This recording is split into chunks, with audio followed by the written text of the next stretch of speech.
right now dealing with the conversion of the e-brakes to the Project Mu shoes. They're bigger and they fit into the twin turbo Supra rotor because the old ones won't fit. They're too small. So if you're doing the brake conversion, you're gonna have to upgrade your e-brakes also. So the shoes at least. So I've already taken out the old setup. Those side springs were a pain to get out, but I got them out. And then I ordered this kit from, I think, Car ID or something like that, .com. This kit is supposed to be a replacement for all the parts that you need. I guess all or most 90s Toyota cars had the same hardware. So pretty much it's all the same for all of them. So I just pulled this out. Where did I put it? I just pulled this out and the replacement is in here somewhere. Here it is. So it's pretty much identical. Oh, damn. So this is the new one that came in the kit. This is the old one. Pretty much identical. So that's how it goes.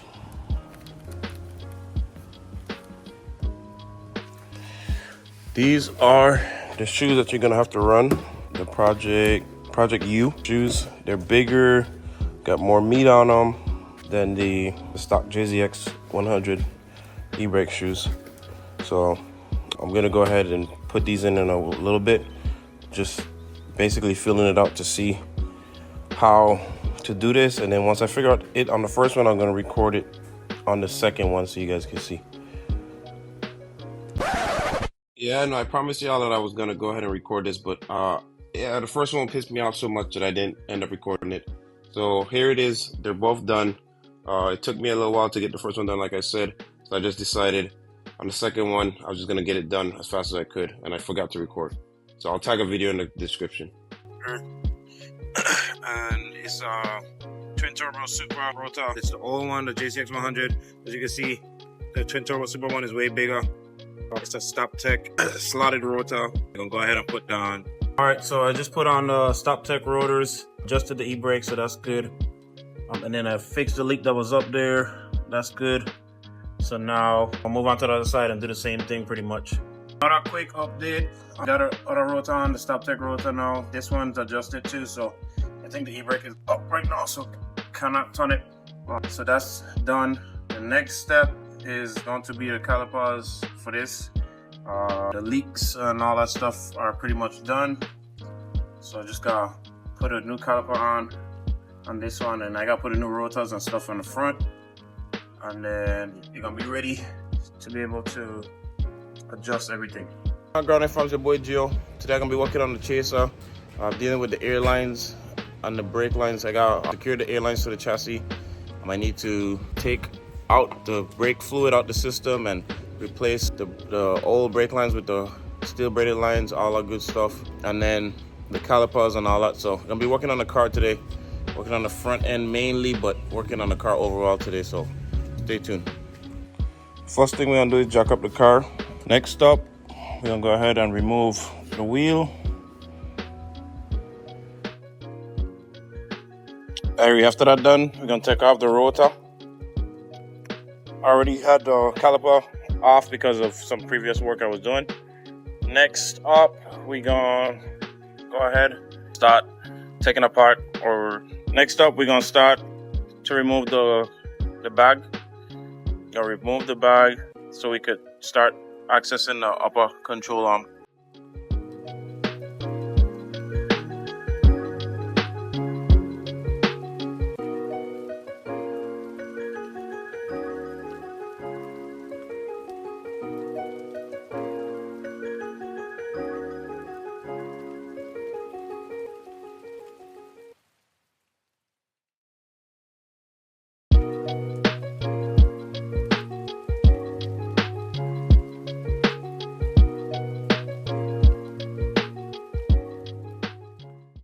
All right, so before I go any further, so the upper control arm has this nut right here and then two bolts right here, if you can see. So I'm just removing those right now, and then it should be able to come out.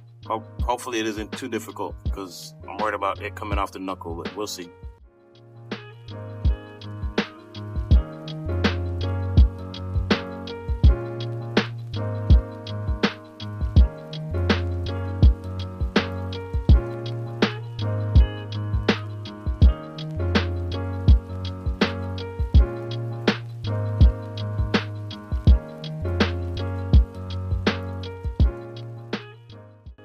All right, so I got the control arm off. I had to press it off with this tool right here, or to use this to get it off. This is what it looks like. It's the old one, left side, see the L. And then this one is a new one. So I'm running Cusco right now. My plan is not to do anything crazy, no drifting. I don't want no crazy camber either. So speaking to some of my friends in Japan, they told me Cusco is fine. A lot of them run Cusco. So I just decided to go ahead and get Cusco. So that's what I'm gonna run for right now. See how it works for me. See if I have the adjustability that I need. And then go from there. So it's Cusco for now. If anything else comes up, then maybe swap to Serial 9. But I think this is definitely beefier and all that stuff. And it should be enough for what I need. There you have it. I have the Cusco front upper control arm installed right now. I torqued everything down, got the lock-in pin in there and all that. So I'm gonna go over on the next side and show you guys how I do it on that side. All right, now the driver's side now, same thing. Took the strut out already. Just gonna take this pin out, remove this bolt, then those two, or this nut, those two bolts, remove those two right there. And then go ahead and press this out once I get the knuckle free and whatnot.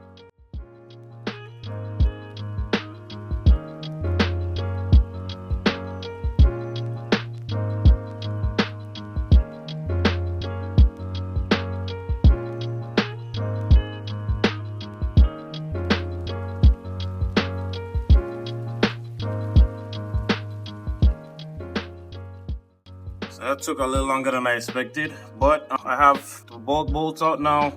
I have the nut off of here on the cutter pin. Now I'm gonna press this stud out, the ball joint, and then I might be able to remove this.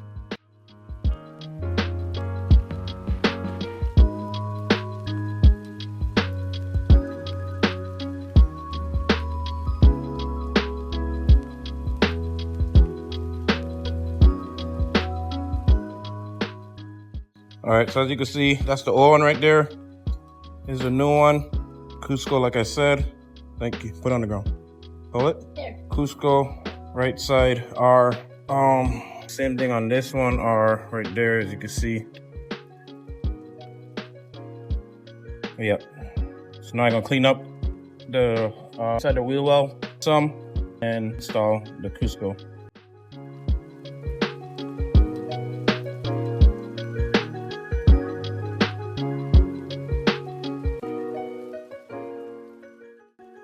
Next up is just reinstalling it the same way. So I'm gonna put the ball joint through knuckle, tighten that up, then do the back part to the chassis, to the car, and then torque everything how it's supposed to be, put with the cotter pin and all that, and then should be good to go.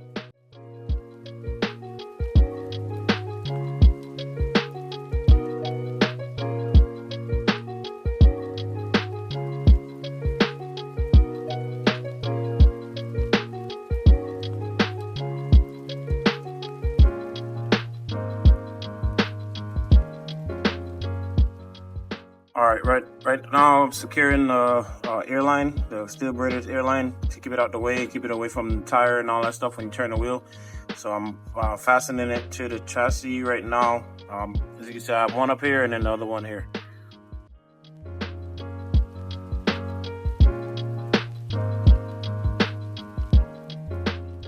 Those two are good, and I can take this, run it that way.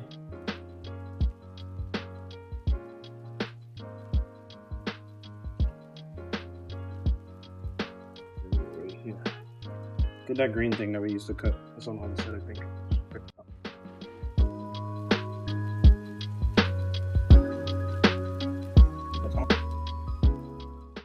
All right, next up, I got the brake. The brakes bleeding the fluid. So I'm gonna go ahead and clean this up to make sure I don't get no dirt in the system. Wipe that off.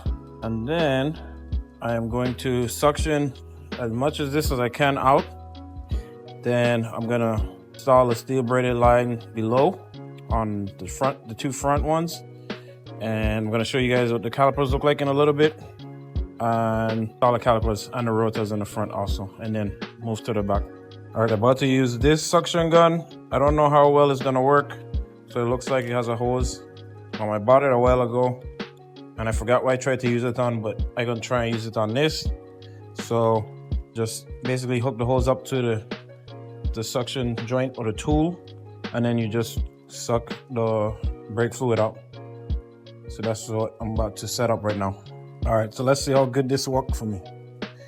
Take off the cap, trying to see if I can get this strainer out, wherever this shall be.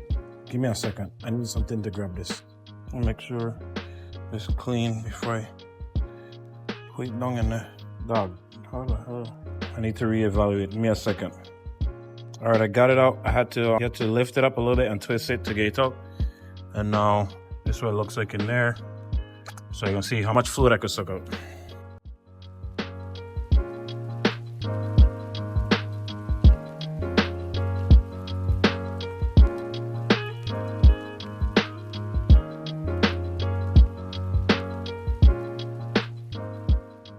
Let me grab a rag real quick, just because I don't want to put anything in there that's not supposed to be in there, or I don't want to drip any oil, brake fluid anywhere that I don't want it to get, especially the paint and stuff like that. Because, oh, there it goes. Because rumor has it, it's corrosive.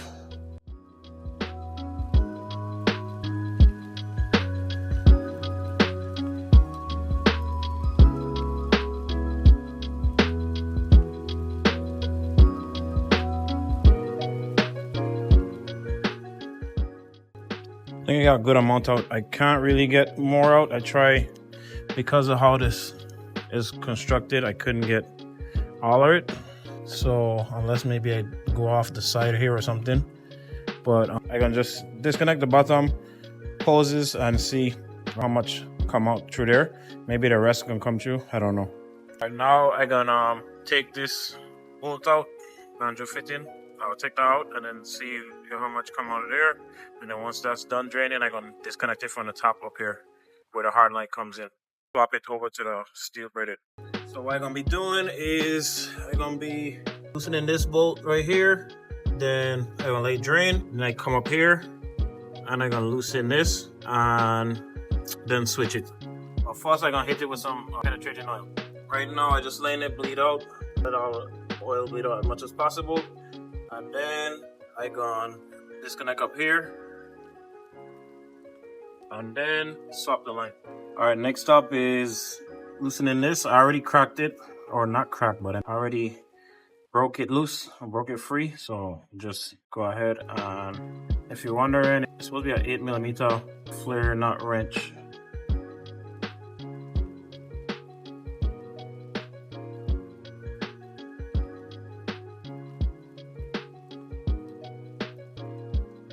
Because it's a little, it got some gunk on it. Cleaned up with our wire brush and all that good stuff. I'm trying to take out this pin. It's gonna be difficult. Just got the clip out. Now this should just come down and boom, it's done. So this is out. I'm gonna grab the new one and install a new one. All right, so y'all saw the old ones. These are the new ones. JZX 100. Let me see. Chase Bays brake line. So it's the same for the Lexus IS 300, the Toyota Chaser, Mark II, Crest, all that stuff. Toyota Supra, SC 300, and Sora. To the front one, them have the brackets on it so that you could mount it to the strut. But I'm not running the stock struts, so I don't have a mounting point to put it. So I'm probably gonna have to not zip tie necessarily, but I have to secure it somehow, some other way than that. So this is just gonna go back up through there. So this gonna go back up through this hole like before, and then just screw it back in. Well, right now I'm gonna clean up right there. I want to clean the old fitting too for the hard line. Clean all that stuff up, make sure there's no gunk, and then I'm gonna reinstall it. Driver's side done. I'm gonna go do the other side, the passenger side. Same thing I just did. Remove the old line, put on a new one, and then come back to you guys.